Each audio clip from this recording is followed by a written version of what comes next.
This is Google Apps Updates Roundup number 104. In this episode, I will show you 31 new features in 14 different Google apps. So don't forget to subscribe and hit the bell icon for more. And now, let me show you what's new. Before starting, let me remind you about the Wallpapers by In-Depth Tech Reviews app that you will find its Google Play Store download link in the description. And recently I uploaded these new 24 wallpapers so you can enjoy them on your phone. And now let's get back to Google Apps. Let's start the episode with YouTube, and here I'm gonna show you 3 new changes. The first change is a revert to the previous mini player. If you remember in my previous episode, I showed you a minimal design for the mini player, but Google reverted back to the same old design as before. The second change is the new music note icon that appears next to the official music channel of the artist that you will see over here. And also when you play the video, you will see it next to the channel name at the bottom. The third change is on Google TV. Now you have the ability to choose what to display while playing music videos. When you click on the display button, it will give you 3 choices, either the album art, the lyrics, or the video. One last thing I want to talk about is the new high quality audio feature I talked about in my previous episode, and I showed you how you can enroll to this experimental feature if you are a premium subscriber, but I didn't show you how you can confirm that this song is in high quality. All you need to do is to go to the premium controls and you will find a high quality audio tag under the song name. Next, we have Google Photos, and here I'm going to show you 2 new changes. The first change is related to the video editor, and now when you go to the main video tab, you will see a new button here at the top right corner called Add Clips, which will allow you to combine multiple clips together. Even photos can be used. And when you hit create, it will take you to the same highlight video editor that will allow you to change the aspect ratio, add music, organize things the way you want, trim, and so on and so forth.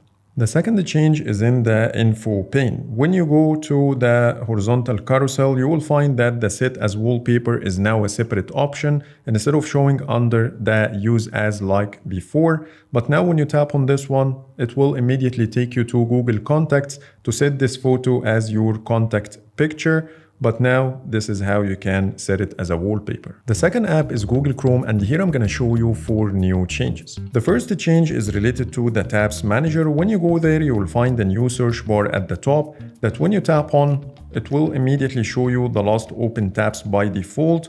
But when you start searching, it will give you results from multiple sources, either from the tabs already open, your history, or from the web. We also got some new changes under settings. The first one is under the tabs menu and then inactive. Now you have the ability to choose the time frame before automatically closing your inactive tabs. We got a new toggle called Archive Duplicate Tabs that says all duplicate tabs will now also be archived, with the exception of the most recently used copy, in addition to close after 60 days.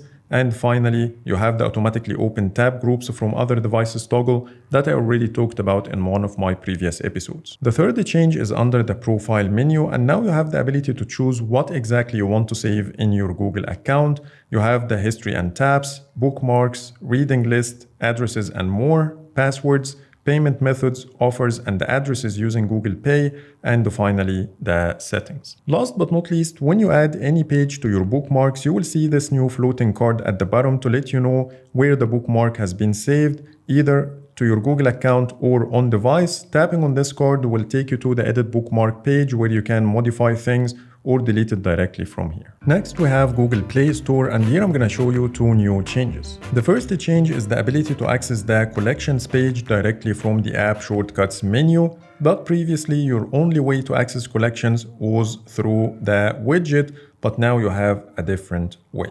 The second change is in the app listing page. Now when you start scrolling, you will see the app name and the install button at the top at all times, and this is how it works when you scroll back up. Now let's move on to Google App, and here I'm going to show you 2 new changes in Circle to Search.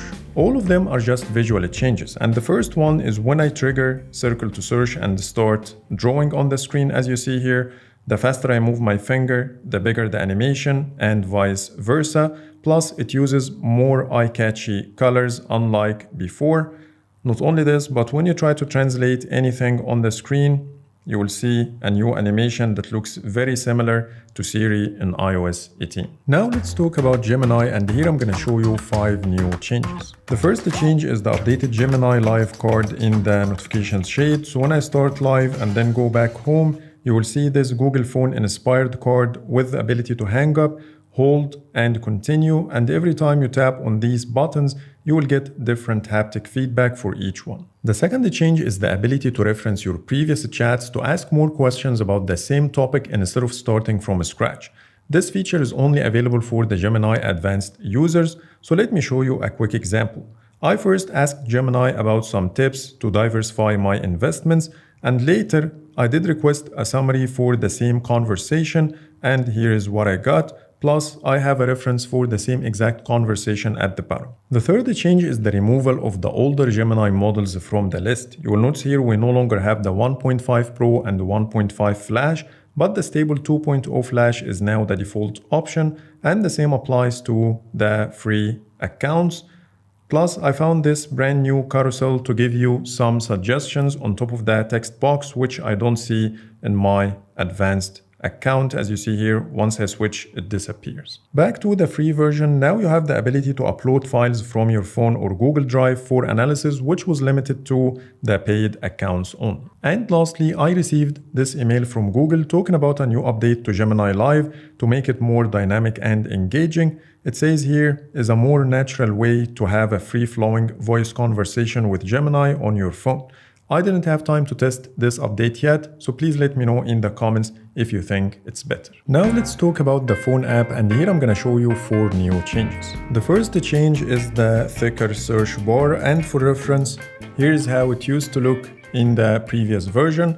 Not only this, but when you tap on both, you will see a new design as well. The area at the top is bigger, and there is a horizontal line that separates between the suggestions and the search bar that we didn't have before.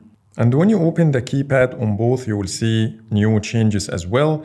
Now we have a back arrow at the top left corner, plus previously when you swipe down, it will dismiss the keypad and give you the option to search, but now the swipe down doesn't remove the keypad, and your only way is to use the back gesture or this button to go back to the previous screen. And lastly, I got a missed call earlier today, and when I tapped on the item, I got this new text saying previously tried to reach you with the count of missed calls. Google Messages also got some minor tweaks, so let me show you 2 new changes. The first one is the new rounded menu. So for example, when I open any of my conversations and then tap on the ellipses, you will see that the menu now looks totally different. Plus, the animation is different as well. It's more bouncy when compared to the previous version. And the second change is the new arrow that appears when you start scrolling. Tapping on it will take you back to the top.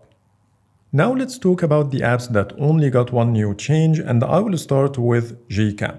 Now when you activate Video Boost on your Pixel phone and then quit the camera app, it will save your preference the next time you open it, and as you see, the feature is still active. In Google Contacts, when you go to the profile menu, you will see a new item for the sync settings. Tapping on it will take you to the Google Contacts sync. From here, you can see the last time your phone synchronized your contacts and the count. Tapping on the status will take you to another page to turn off the feature, refresh the sync, or access the Google Contacts sync notifications. In Google Maps, when you explore new places, the pins will turn into small dots to make things less cluttered. And to see them, you have to zoom all the way in, and then they will expand into the normal size. In Google Drive, for some reason, we got this gigantic plus button at the bottom right corner. I don't know why it's that big, but as you see, it looks really weird. In YouTube Music, when you go to the Mixed For You section, you will see that some of the mixes now got different names, and instead of only using numbers like before. For example, we have Discover Mix, Energy, Super Mix, Feel Good Super Mix, Sad Songs, and so on. And Google also have different designs for the mixes now, so they don't look as boring as before. And lastly, Google Tasks got its own website, which will allow you to manage everything remotely without the need to have access to your phone. So that's pretty much it for today. Those are all the new changes I wanted to show you in Google Apps. Please don't forget to subscribe and hit the bell icon to get notified about my future episodes. And if you spotted any new feature in Google Apps, please reach me out on social media or drop me a comment to include in my future episodes. But for now, thanks so much for watching and see you in the next video.